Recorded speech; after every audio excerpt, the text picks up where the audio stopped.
Adequate arrangement చేసుకుని ఉండాల్సింది. ఒకసారి అభివాదం చేయకపోతే ఏమైపోతుందంటే, and I'm trying to be as objective as I can be. ఒకసారి అభివాదం చేయకపోతే ఏమైపోతుందంటే మీకు కావాలని అది సెలబ్రేట్ చేసుకున్నట్టు కాదు. ఒకసారి లోపల ఏం జరిగిందో ఇప్పుడు ఈ రూమ్లో జరిగింది మనం అందరికీ తెలుసు, బయట ఉన్న 10,000 మందికి తెలియదు. నేను వెళ్ళకపోతే మళ్ళీ నాకు పొగరనుకుంటాను. So even hero has the thought, any hero will have thought process, లేదు అలా చెయ్యి లోపాలి నమస్కారం పెట్టాలని బేసిక్, అది ఎంజాయ్ చేయటం కాదు. That is one aspect we have to look in. ఆ తర్వాత at least third day he should have visited. కానీ భయం ఏముంటుంది, ఇబ్బంది ఏముంటుందో చెప్తాను. చాలా బరువు మనసుకి, మన వాళ్ళు చనిపోయారంటే ఒక బరువు ఉంటుంది. అది ఆ ఒక్క బరువుని ఎవరన్నా వెళ్ళి హ్యాండిల్ చేసి, దానికి ఒకసారి ఏమవుతుంది, 10 మంది వెళ్ళాలి.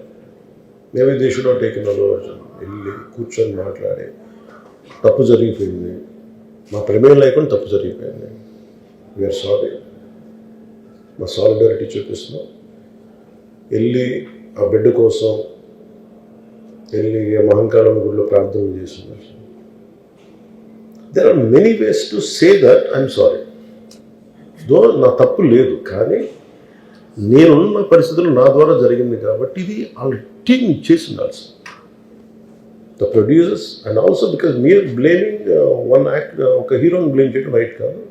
ఇది ఒక సినిమాని ఒక టీమ్గా తీసినప్పుడు సమస్యను కూడా టీమ్గానే తీసుకోవాలి. కానీ ఇక్కడ సమస్య ఏం చేశారంటే మొత్తం హీరో మీద పెట్టేశారు అండ్ ఒంటరి వ్యక్తిని చేశారు. అది నాకు కరెక్ట్ అనిపించింది. That is one aspect. ఆ తర్వాత జరిగిన consequences no one has guided them well.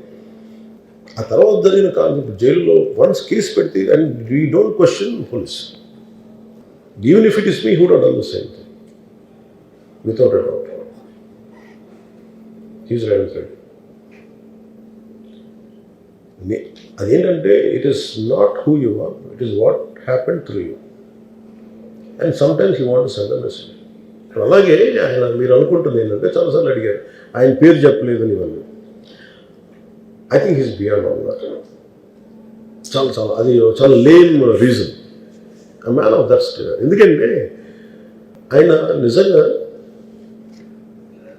ఆ సినిమాకి ఇచ్చినంత పుష్ ఇంకా తెలంగాణ, మేము ఇంకా హైదరాబాద్లో వాళ్ళకి ఇచ్చినంత టికెట్స్ ఈవెన్ అంటే అక్కడ ఎక్కువ పాపులారిటీ ఉంది. అంటే మీరు అంటే ఎక్కువ సీకింగ్ ఎక్కువ ఉన్న పర్టికులర్ ఫిల్మ్కి దాన్ని ఎంకరేజ్ చేశారు కదా, ఎక్కడ ఆయన తగ్గించలేదు కదా. ఇప్పుడు మనం ఎప్పుడు తప్పు అనుకోవాలి, ఆయన్ని జగన్ గారిలాగా కూర్చోబెట్టి నలిపేసి చేస్తే ఇవన్నీ చేస్తే కక్షపూర్తం చేస్తుంది. బట్ అలా కాదు. అంటే Telugu he stood by Telugu film industry. ఈ పర్టికులర్ ఫిల్మ్కి హీ గేవ్ బెనిఫిట్ షోస్, డబ్బులు ఇచ్చారు, దానికి డబ్బులు పెంచారు. The gain a lot of momentum of it. చేసిన తర్వాత అది ఒకదాని తర్వాత ఒకటి జరిగిపోవటం ఏమైపోయిందంటే అది ఒక రిపుల్ ఎఫెక్ట్లో అయిపోయింది. అది ఎవరి చేతుల్లో లేదు. అది ఇప్పుడు సపోజ్ నేను బీయింగ్ ఒక హైయెస్ట్ పొజిషన్లో ఉండి, he being chief minister, if you says don't arrest అంటే టుమారో పోలీస్ విల్ సే మీరు ఇక్కడ ఉపేక్షిస్తే రేపు పొద్దున మాకు ప్రాబ్లం వస్తుంటారు. అది డబుల్ ఎడ్జ్డ్ స్వోర్డ్ అది. So it is a tough call for the CM to take it and he has taken the call.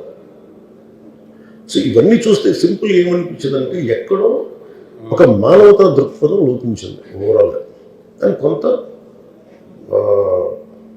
అదేమైపోద్ది, ఆ producers, director, all of them should have taken work as a team rather than isolating Allu Arjun, which is not right. The team fault కూడా ఉండదు. They should come together, they should stood by the hero. అది చేస్తుండాల్సింది. దాన్ని ఏం చేస్తుండాల్సింది, ఇంత గొడవ జరగకుండా ఉండాలంటే వెళ్ళిపోయి అందరూ ఇంక్లూడింగ్ ప్రొడ్యూసర్స్ దే షుడ్, ఎవరైతే చనిపోయారో వాళ్ళ ఇంటికి వెళ్ళిపోయి సంతాపం చెప్పుకున్నారు ఫస్ట్.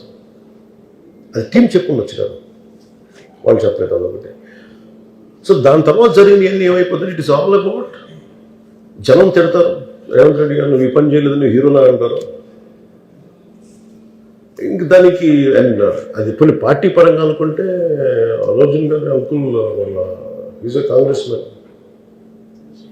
పోనీ ఆయన ఏం చేయలేదా అంటే ఆయన సినిమా రేట్లన్నీ పెంచి దాని విజయానికి కూడా ఆయన పాక్షికంగా ఆయన దోహదపడినట్టే కదా. అక్కడెక్కడ ఆయన తగ్గించలేదు. అండ్ వీళ్ళందరూ కూడా ఆయన చిన్నప్పటి నుంచి ఆయన అదే జూబ్లీ హిల్స్లో ఆయన ఉన్నప్పుడు ఆయన చుట్టుపక్కల తిరిగిన వాడు. He appreciates them, he respects them. ఎందుకంటే మాకు ఈ రోజు నుంచి కాదు, రేవంత్ రెడ్డి గారు like I know him quite, చాలా కాలం తెలుసు నాకు.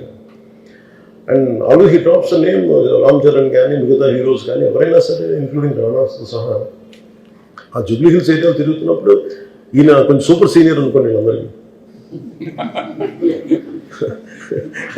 అదే అండ్ ఇదేంటంటే ఇట్స్ అన్ఫార్చునేట్. ఇప్పుడు ఏమైపోయింది, వన్స్ లా ఫైల్ ఇప్పుడు నేనే ఉన్నాను, నా మీద కేసు ఫైల్ అయితే just because of deputy CM I can't quash it, system will take over. అది నేను కొట్టేయాలనుకున్న అలా జరగదు, అంత తేలిక అది. అందుకే నన్ను ఇవన్నీ కూర్చోబెట్టి కొంచెం సింప్లిఫై అందరూ కూర్చొని కలెక్టివ్గా ఆలోచించాల్సింది చేయటంలో కూడా గోటుతో పోయేది ఈరోజు గొడవలు.